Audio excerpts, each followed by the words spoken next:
Hai Smart Traders and Investor, kembali lagi bersama saya Kadek Mertayasa di channel Yuk Nabung Saham.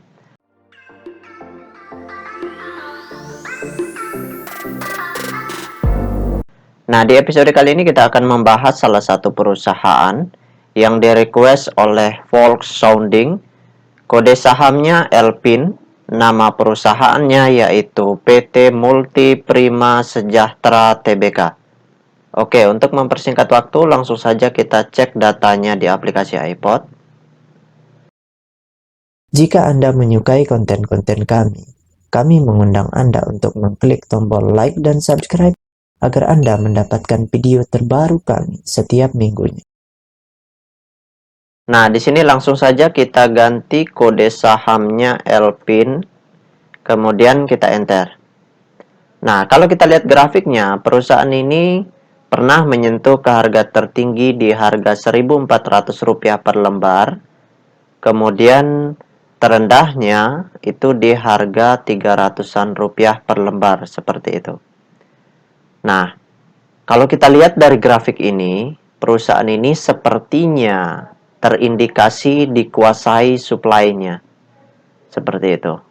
Oke, sebentar kita cek data peta kepemilikannya. Nah, sekarang kita ingin lihat apa yang dilakukan oleh investor besarnya dari tanggal 9 Mei sampai perdagangan hari ini di hari Jumat tanggal 1 Juli ya, 1 Juli 2022. Nah, di periode ini, apa yang dilakukan oleh investor besarnya? Apakah mereka membeli atau akumulasi, menjual, atau distribusi dalam jumlah besar seperti itu? Atau netral seperti itu. Jadi kita ingin lihat di sini. Oke, sekarang kita cek data transaksinya atau data broker summary-nya. Langsung saja kita klik kolom Broksum. Nah, selanjutnya di sini kita ganti kode sahamnya LPIN. Kemudian tanggalnya kita ganti dari tanggal 09/05/2022 sampai dengan tanggal 1 Juli 2022. Oke, kita show.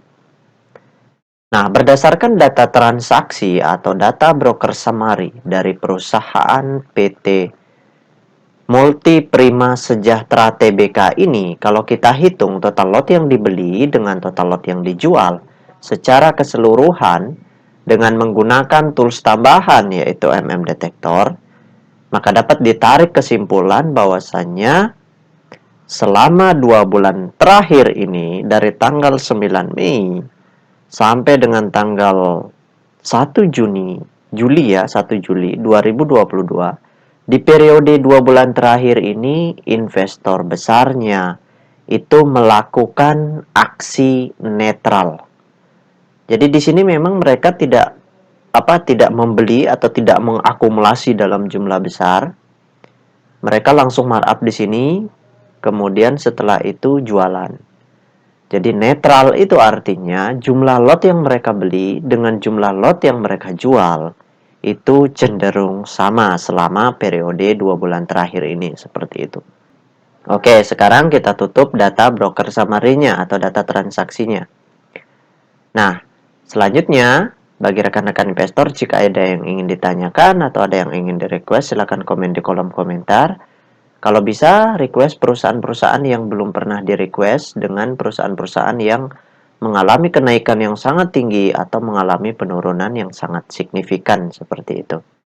Nah, kadang juga ada beberapa investor yang request perusahaannya turun signifikan, tetapi tidak ada transaksi jual maupun beli.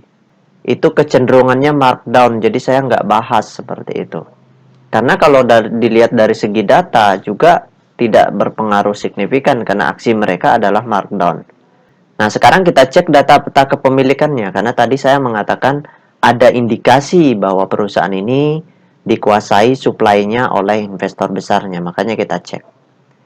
Nah, dari hasil riset yang saya lakukan dengan mengumpulkan data-data dari SRO Bursa Efek Indonesia dan data-data dari sekuritas, maka dapat ditarik kesimpulan bahwasanya ternyata asumsi yang saya katakan tadi itu benar adanya, di mana dari 99,3% saham Scriptless yang telah dicetak, Kepemilikan investor besarnya itu sebesar 82,3%. Jadi benar bahwa mereka menguasai supply.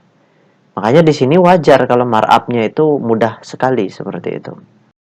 Nah, karena kepemilikan investor besarnya sangat besar, masuk kategori besar, ya, maka dari itu perusahaan ini bisa untuk investasi jangka panjang.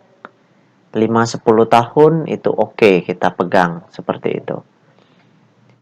Jadi ini juga sudah berada di level supportnya dan investor besarnya juga transaksi mereka netral.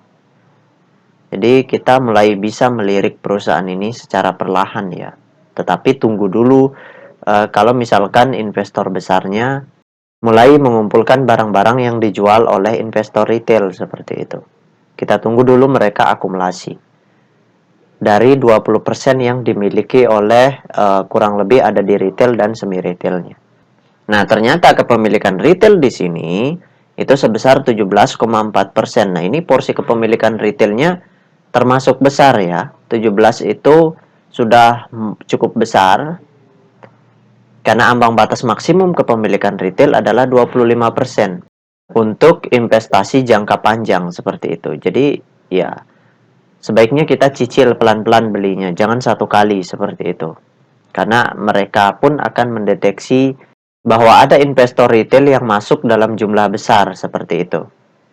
Jadi kesimpulannya, kalau ingin investasi di perusahaan ini, itu layak untuk investasi jangka panjang. Dengan catatan kita belinya secara perlahan ya, seperti itu. Kemudian tunggu dulu ada investor besarnya akumulasi dulu seperti itu. Baru kita membeli semakin banyak gitu, semakin besar pembeliannya kita seperti itu.